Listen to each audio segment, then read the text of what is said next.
dear Sachin, Raghav, and Ravi, and all others. I have a little problem with the throat, so you have to bear with.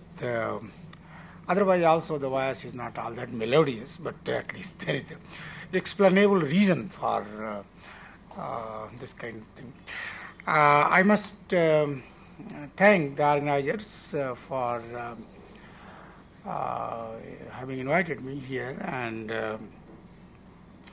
touch upon the issue which is so serious, has been serious in the past, and if you see the trend of the seriousness, it is at increase.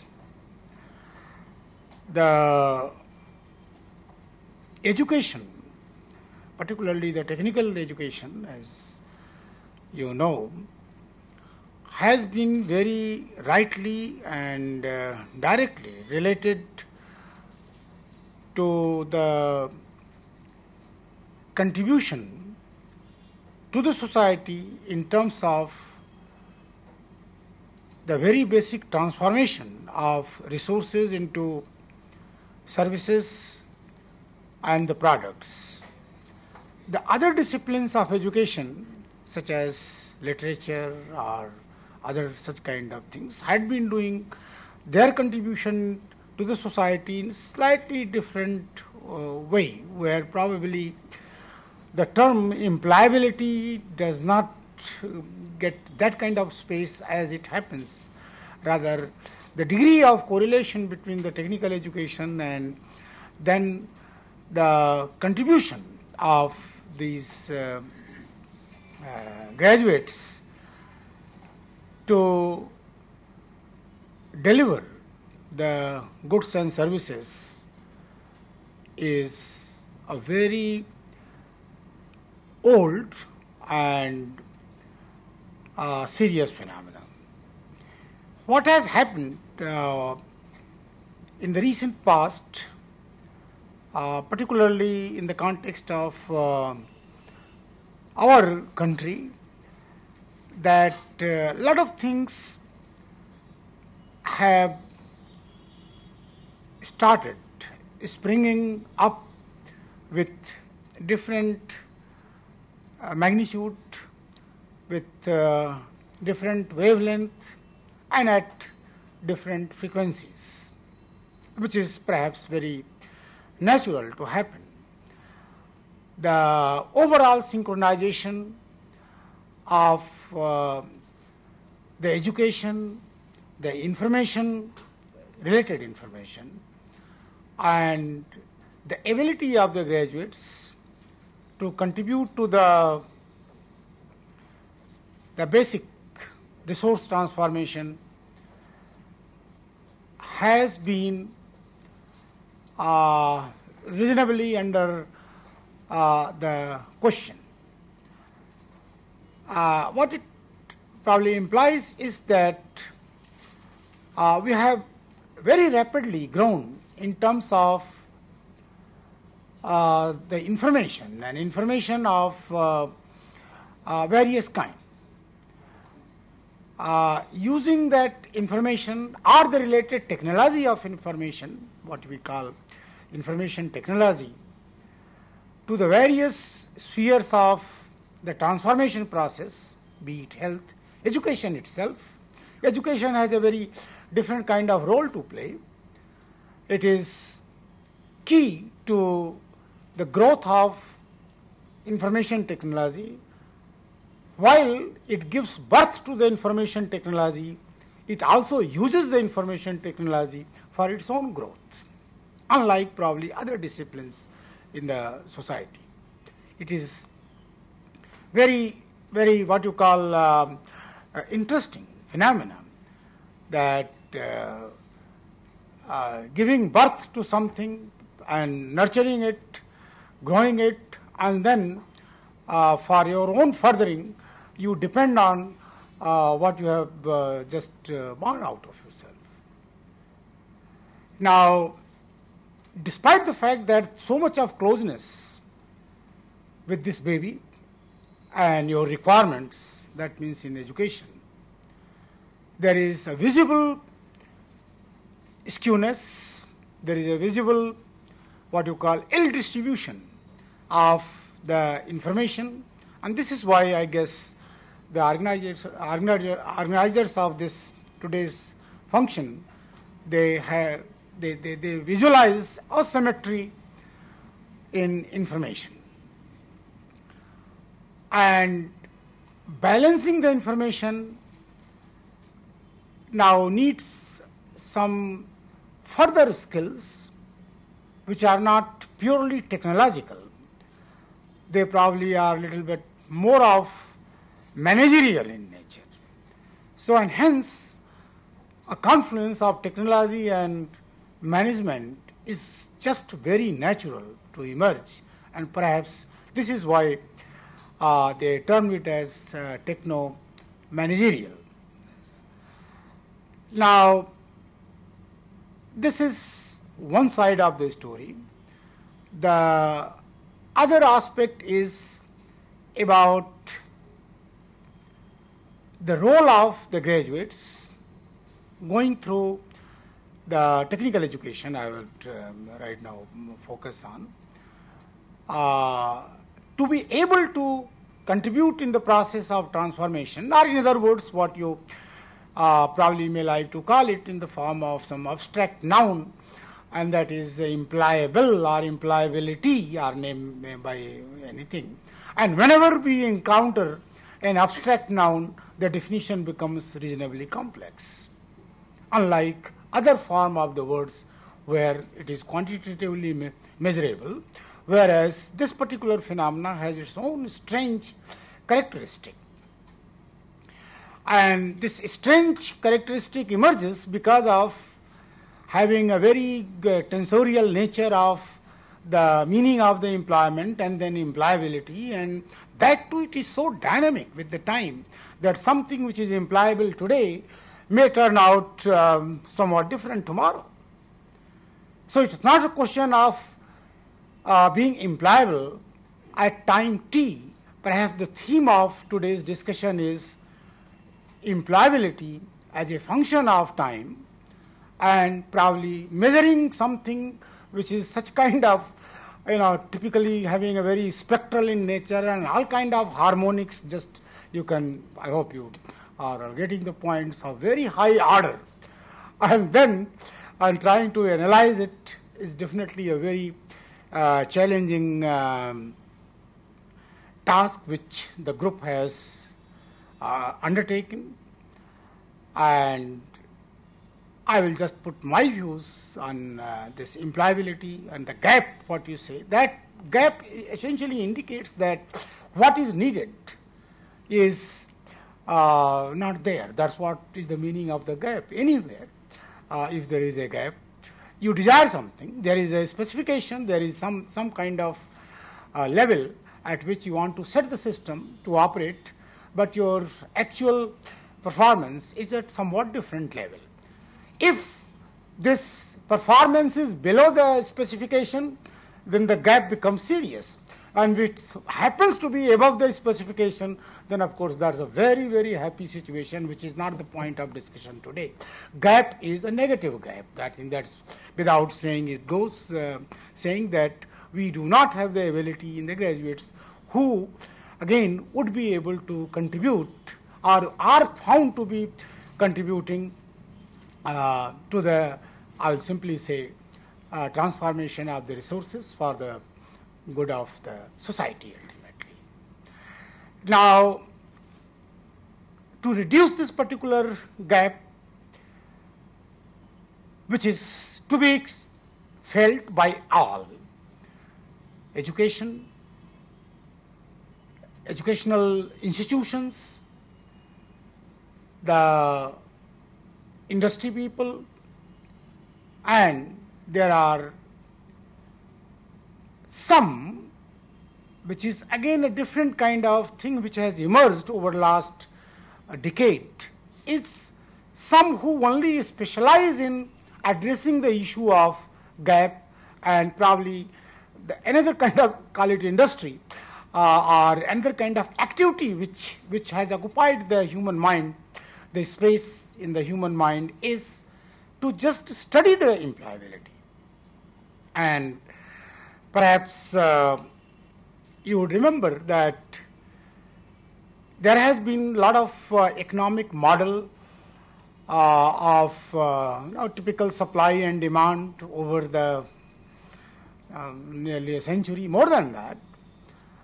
And another kind of supply and demand, and that is the graduates, has not been well studied as much as like the supply and demand of petrol or other kind of products, textile or agriculture products. But this particular produce, which is of the graduates, and here the study of the supply and demand or that phenomenon is different than the wheat and other kind of things, has been very recently addressed, and I guess one of the very recent Nobel Prize has been given to study this particular, what I should say, strange relationship between the supply and demand, unlike, as I said, other kind of physical goods with which we are quite familiar. And the educational institutions, many of us, I belong to that particular group, probably think that whatever maybe I had studied as a syllabus and reproduce it, because I probably cannot go beyond that, what I have studied already, and just almost satisfy ourselves that, well, this is what is to be done, making the syllabus sort of static, not really responding to the changing. We produce the technologies, technical education, but responding to the changing technology in order to make our graduates who could use that particular technology, if you see, we fail miserably in that particular case. Whereas examples are many. We must have talked and done a lot, very popular word like nanotechnology. But to say that how many we have produced who are going to take the technology forward for the purpose of certain applications, that number definitely is not matching with the other kind of efforts in terms of the scientific developments, etc., that we are doing. And hence, one such kind of issue is that understanding by the people in the education, the application of the technology and scientific discoveries towards the needs of the society. At the same time, just look at the responsibility. Is to power the graduate, is to energize the graduate, where the life cycle of the education is not 5 days, that he is employable and that's it, and then after a year or 2 years or 5 years is basically done. So while at the gate, at the time of awarding the degree, you are expected to make the person immediately employable, and also imagine the employers don't know what they are going to do, but the institutions are supposed to keep that employability for the rest of the life as far as the graduating student is concerned. I think this must be understood, that immediate employability and the life cycle of the activities which the educational institutions are carrying out, they need to be correlated properly. The role of industry has tremendously changed over the years. Many of them were quite satisfied with making and selling the things and probably making some profits, and hardly caring for any sensitivities in the consumers. Probably there wasn't any sensitivity amongst the consumers, maybe. But of late, I think things, as you know, have changed. They have put a pressure, and good pressure, on the industry themselves, they realize it, and also naturally it has to have the impact on educational processes. What is really needed, which has been said, I'm sure, several times, uncountable number of times, and that is what is called industry-academia interaction. I'm sure the literature and the paper consumed on this particular issue, if you put everything together, will be kind of a small mountain, if not else. Enough has been said. But it still needs to be said once again, that because the reason is that the dynamicity of this particular interaction has to be understood. What it was 5 years ago, or what it was 5 days ago, and what it is today, and also what it is going to be tomorrow, I think it has to be seen in a broader perspective. I would not dwell upon any kind of technology or any kind of particular field, but it does appear that there is one thing which is very, very important carrier of this interaction, and that is information and communication technology. The role of what you call E and dash, you put anything that you want after that. That at least stands to be fairly established, that this could be one which would play a very, very crucial role in understanding the minds of the stakeholders and ultimately resulting into a higher index of employability. I am personally very happy that we had reporters, we had journalism, some specialized in crimes, some specialized in constitutional matters. At least there is a trend where people are addressing the education, and there are some who are specializing in terms of their journalism in the field of education. If you see, it has not been done so much in the past, it has been just for the sake of writing articles, but journalism in education is what I think is very important.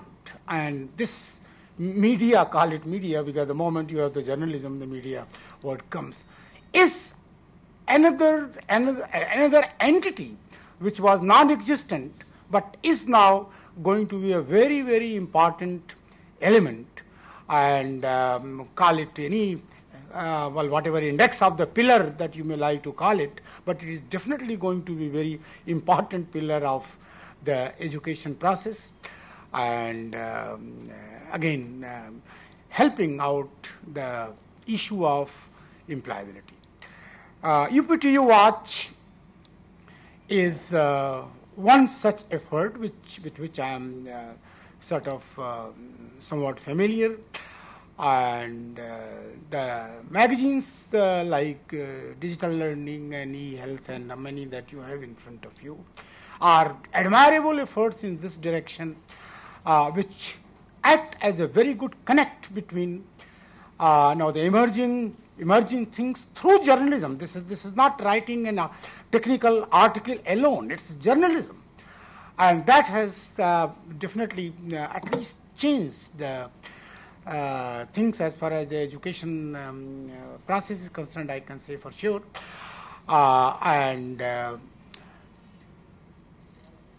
why this UPTU, particularly the UPTU Watch, the two young people who had been pioneer are definitely praiseworthy in terms of their efforts, because I do understand that the earlier days were definitely somewhat hard, but their perseverance and their real patience over the issue has brought a lot of things. At that time it was UP Technical University. I do not know whether the word the UP2 they chose was because of the UP Technical University. Now you know that probably there is another university which is going to deal with the technical university in the Uttar Pradesh. and that is now Mahamaya Technical University, and the erstwhile UP Technical University will be known as Gautam Buddha Technical University. I'll propose that let the UPTU watch remain UPTU watch. We did have ISI at one time, and then it got converted to the Bureau of Indian Standard. But I think it was fair and it was very justified to have the ISI mark still intact, and there is no need to touch. Now the question is that with this kind of agenda that they have, now you read the way you wish. It is UP2 watch, or it is UP2U watch, or it is UP Technical University watch.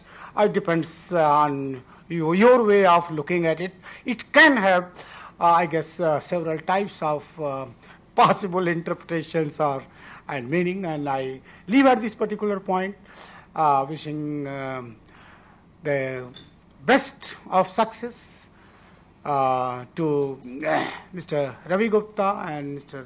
Sachin and Mr. Raghav for their efforts that they are continuing. One thing I am sure that the UPTU, both now the Mahamaya and Gautam Buddha, have been in the past immensely benefited. Their feedback that was given a year back has been very, very effective to bring out the issues of the private institutions in Uttar Pradesh, engineering colleges, and I would say that they should continue with that kind of thing, bringing out mercilessly the issues that they think that the universities both now are not addressing in the interest of the society. And I'm sure on my behalf I'll say that I would welcome them always. Thank you very much.